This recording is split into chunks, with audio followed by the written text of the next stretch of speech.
Hey guys, welcome back to more Karen stories. In this video, an insane Karen steals a veteran's wheelchair, insisting that he is defrauding the government and faking his illness. Let's dive right into the video to see what happened. Years ago, I was right out of high school and ended up joining the army like a lot of other young guys that didn't know what they wanted to do in life. I was in the Middle East and part of my job was to get rid of landmines before tanks came through. We used dogs who were trained to sniff them out, but one got missed, and while I was not directly on it, I got hurt in the blast. I cannot remember much between the moment before it happened and being back in the States in a hospital. Long story short, I could not really walk anymore, and the most I could do was a couple of steps. I've been reliant on a wheelchair ever since that day. One thing that stuck with me from my days in the army was routine. I tend to wake up at the same times, eat at the same times, and do the same things during days of the week. On Tuesdays and Thursdays, I like to go to a park near my house, and since I can drive, I don't need anybody to come and help me. I tend to transfer from my chair to a bench just because I find it nicer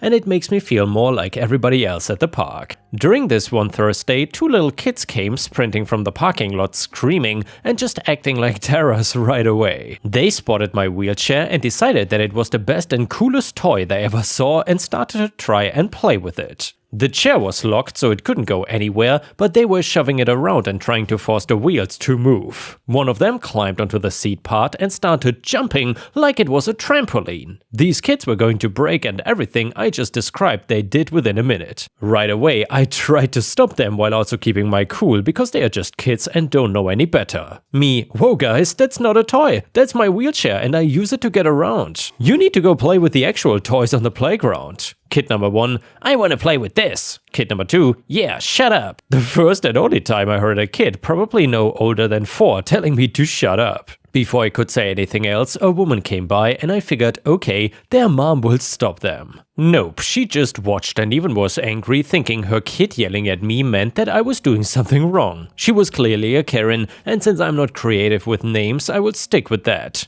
Karen, what are you doing to my kids? Are you some kind of pervert or something? Me, ma'am, I was just explaining to them that my wheelchair is not a toy. I would appreciate it if you tell them to please stop messing with it as I need it. Karen, my kids came to have fun and can play with what they want. Me, this is not a toy or a part of the park, it is my personal property and medical device which I need to get around. Karen, typical for your type. No work ethic and wanna lounge around the park all day. Faking a disability in order to get my hard-earned tax dollars, huh? If you need it so badly, then how did you get on that bench, huh? Me, not all wheelchair users are paralyzed. Now once again, tell them to get off my wheelchair. She then tried to prove that I could walk and was faking the entire thing by grabbing me and pulling me off of the bench. I went down like a sack of potatoes, and one thing I cannot do alone is get up from the ground. I was stuck there and saw her foot coming right at me. I had my upper body and was not gonna just let her do this, so I grabbed her leg, twisted and lifted so she would lose her balance and fall as well. The park was not empty, and even before this altercation,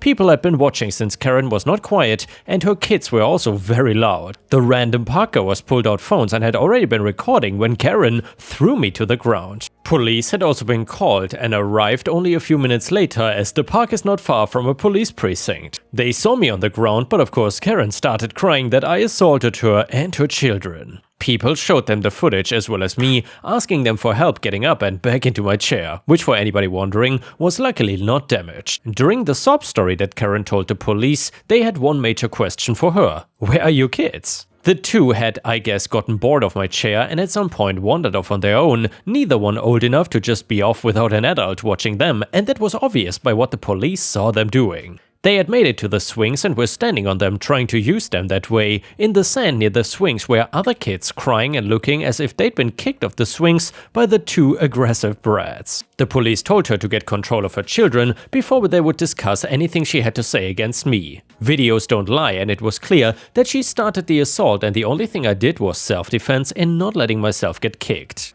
I was chatting with the officers after a lot of the excitement, as they wanted to know how I thought to do that, and I told them about my past and why I was in a wheelchair to begin with. Most police officers know people that are serving or veterans, so they were not happy with Karen and her antics at all. She got charged with not only assault but also attempted theft, letting her kids try to take my chair, and child endangerment for not watching her young kids. She was baffled in the end that I also wasn't being arrested, but not for what I did to her. Instead saying that for faking being disabled and stealing her tax money, I should be arrested. To add just a cherry on top, I found out that her car was also illegally parked in one of the handicap spots right next to mine. After all that talk about faking disabilities, she was using one of the reserved spots. I wish I could have heard her excuse for that one, because I know it would have given me a great laugh. Anyway, things went to court, and since I was involved in the assault, I was there and had to explain what happened from my point of view. I think she lied to her lawyer because he seemed shocked to find out that I was not faking being disabled and instead I was a wheelchair-using veteran. On that basis, her entire side fell apart and she was guilty. She only got like a year in prison, but with overcrowding, my guess is she only spent a couple weeks there or something. I knew she was going to be on parole and dealing with a ton of community service hours as well. More interesting is that social services took the kids away from her and gave them both to their grandparents. I don't know anything about them or what side of the family they are from, but I don't think it's possible for them to get raised any worse than what Karen was doing, so I can only hope for a change for them. As for me, nothing changed and I still keep my same routine of going to the park twice a week. Sometimes people see me and ask how I'm doing, but mostly things are back to normal and I like it that way. And yeah, Ripe Stars, it seems like these entitled Karens are the ones that hate veterans the most, and I honestly cannot figure out why. Why would you hate veterans? Seriously. Either way, if you enjoyed these stories, please don't forget to like the video and subscribe to the channel if you haven't already, because that would make me very happy. Thank you so much in advance. The next one is titled, Do Exactly and Only as Told. Okay, take holiday ASAP, okay, check emails on holiday, okay, but it will cost you in the long run. So to set the scene, recently I was directly employed at the UK headquarters for a sizable national B2B company that I'd contracted for. Me is me, you're OP.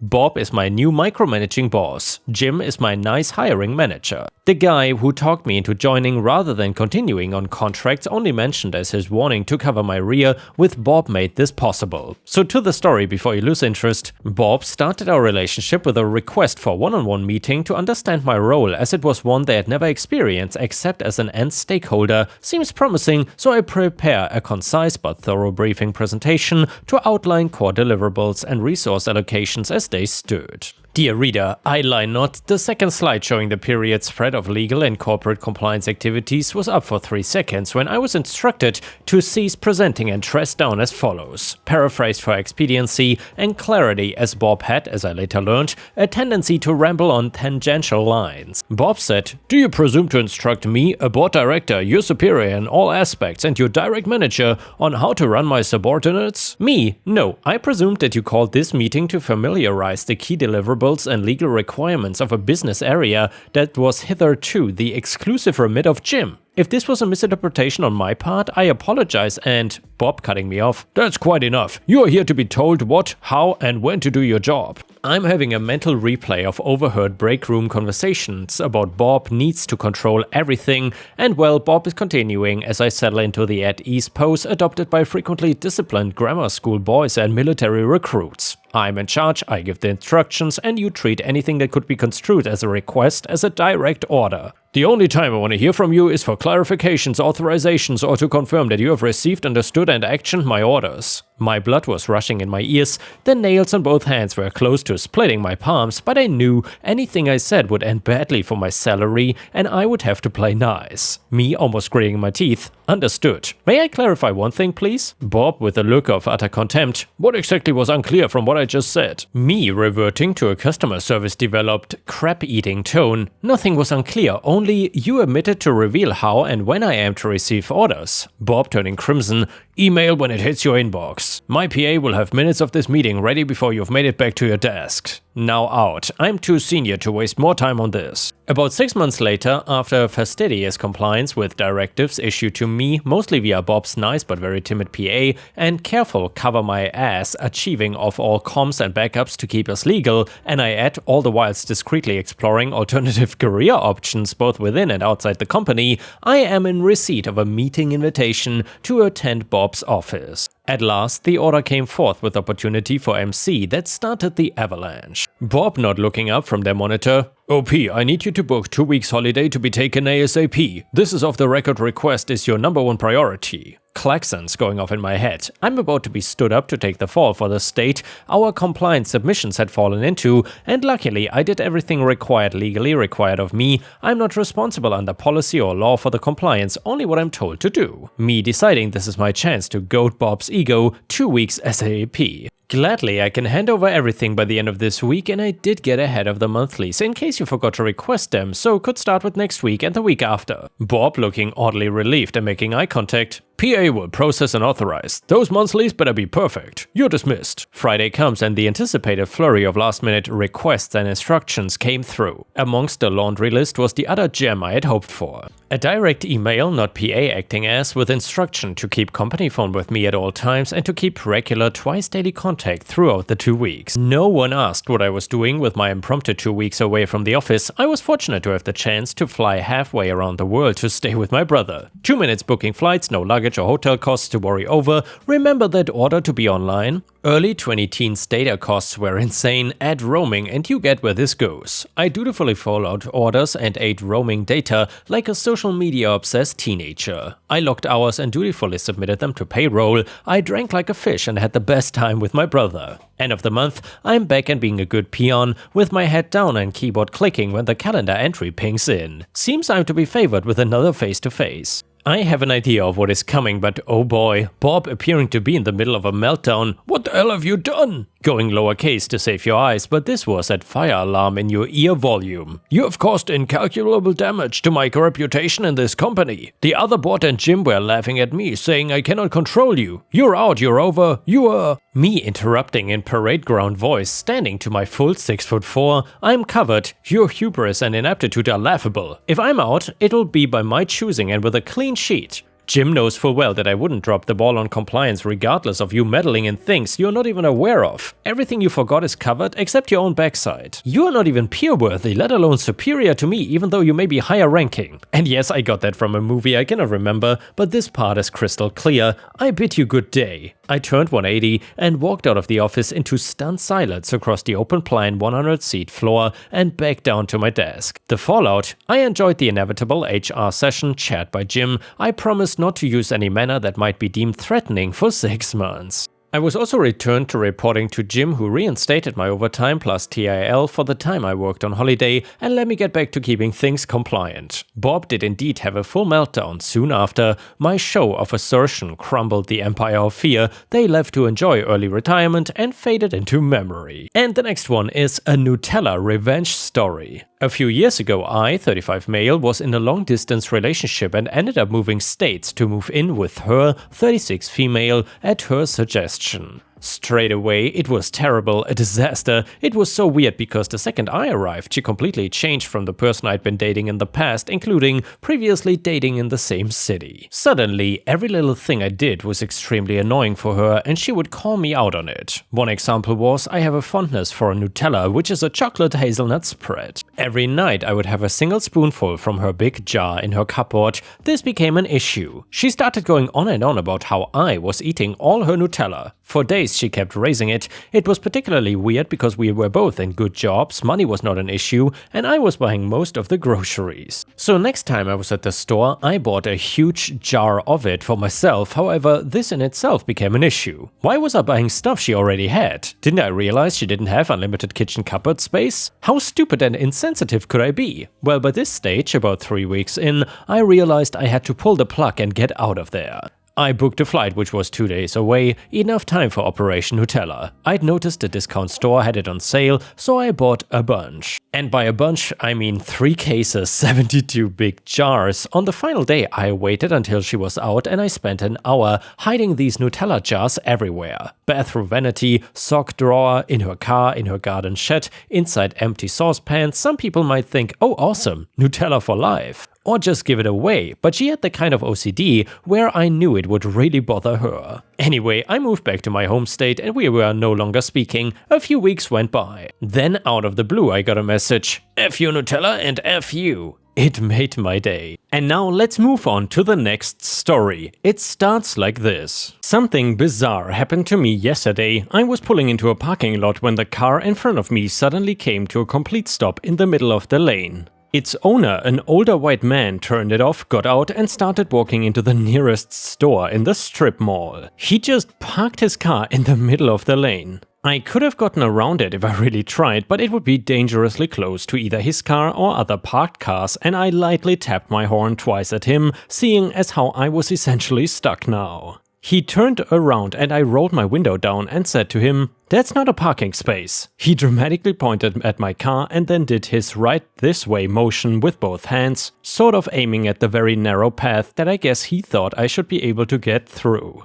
I repeated myself again, "Sir, that's not a parking space. I cannot get around you." Him, "Why is it that one of you people every time just go around?" So he has done this before. Me, "Sir, what are you doing?" "That's not a parking space. I need you to move." Him, "I need you to mind your own business." Me, "Come on, you cannot park there. Please just move your car." At this point his lips were doing that weird shake that old people do when they hang their mouth open. I guess he thought he was being intimidating or something. He then stepped up to my window and yelled, "Him, you wanna make me?" Okay, so he has done this before and he is being an aggressive jerk. Now, I have read on here where other people have interacted with older Karens, and there's apparently a card that you can play that bypasses this sort of attitude. Me, "Sir, are you okay?" "Do you know where you are?" Him, "What?" Me, "Are you with someone? Is there someone who's supposed to be helping you today?" Him, "What are you? Do you need help?" "It sounds like you don't know where you are, and I'm worried for you. Is there anyone I can call for you to help you?"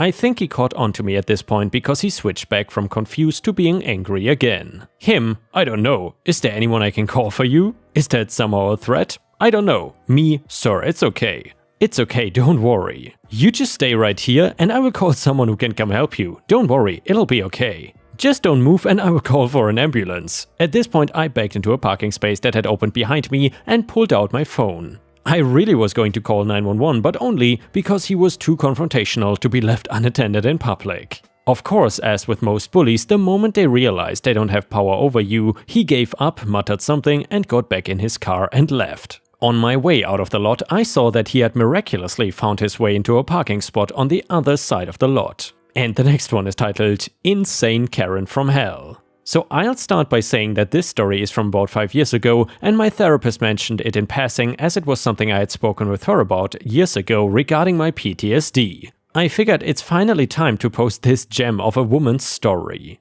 So it is around 11 PM on a Saturday night and I'm sitting at home just getting ready to go to bed. I am an on-call tow truck operator and figure I will be going out early the next morning. Right as my head hit the pillow, my Nextel-style two-way radio chirped and a dispatcher goes, "Hey OP, are you still awake?" "Yeah, sure, I'm up."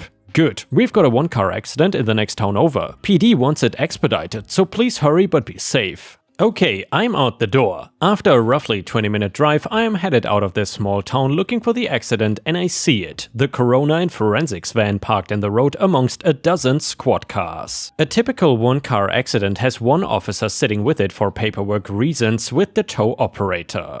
Obviously, I know things just got a lot darker than I had originally been told. Sparing the gory details, what had happened was 6 kids between 17 and 20 had been in an SUV while driving drunk and only the driver had a seatbelt on. So the vehicle swerved off the road and the driver went to correct. However, 1, he overcorrected and 2, the road on that side had about an 8-inch lip which made it extremely rough of a transition to pull a vehicle back on the road. As it came back on the road, the driver fishtailed, trying to correct back in the other direction, and again overcorrecting. This sent the vehicle rolling down the road in and out of the 4-foot drainage ditch next to the road. All 5 passengers were ejected and died on the scene. One of the passengers was trapped under the SUV that came to a rest in the drainage ditch on its roof. The other passengers were strewn across the roadway with sheets over them. I set up my Peterbilt rollback at a 70-degree angle across this 2-lane road and started to work with forensics and the Corona to remove the vehicle from the ditch as well as preserve as much evidence as possible. No sooner than I get this winch tied on my truck do I hear frantic beeping of a car horn. I turn around and directly behind me is a woman who looks to be in her early 40s who is now just holding the horn down, letting it blare non-stop as she is yelling out of her window.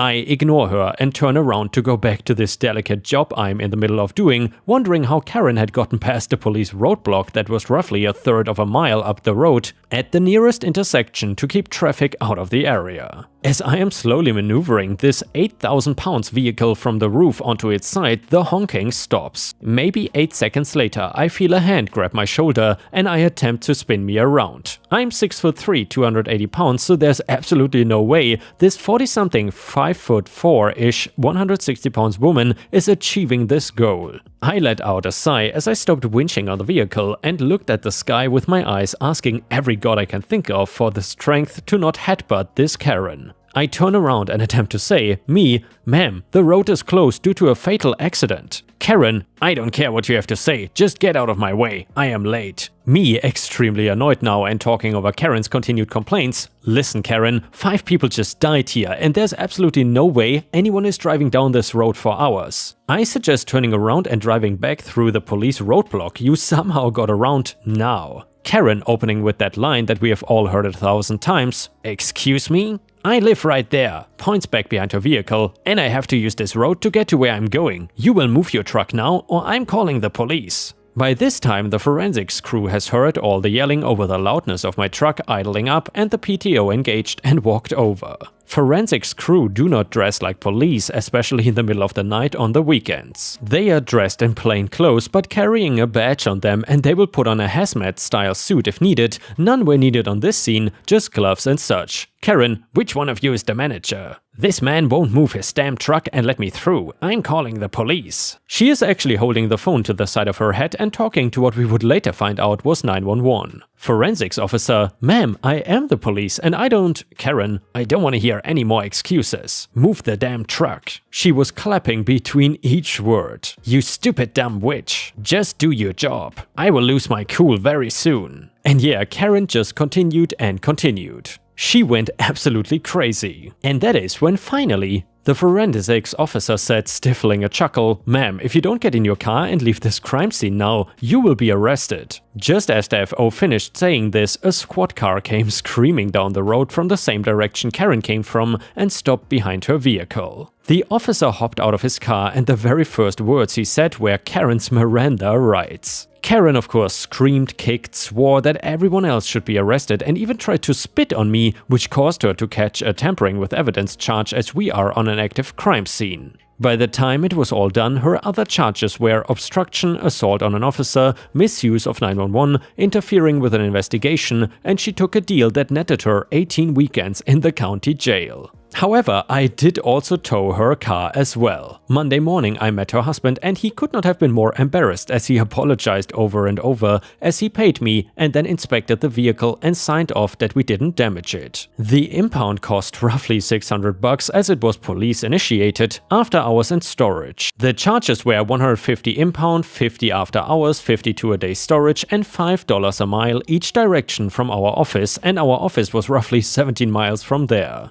And yeah guys, with this we have reached the end of the video. However, if you cannot get enough of my content, please don't forget to subscribe to the channel to not miss any of my daily uploads. And also check out my podcast by searching for Ripe Stories on Spotify, Amazon, Audible and other podcast platforms. You will often find exclusive episodes and early access to new content. Furthermore, please check out my Patreon by going to patreon.com/ripeyoutube or my YouTube membership program for even more exclusive stories. Thank you so much and I will see you again tomorrow.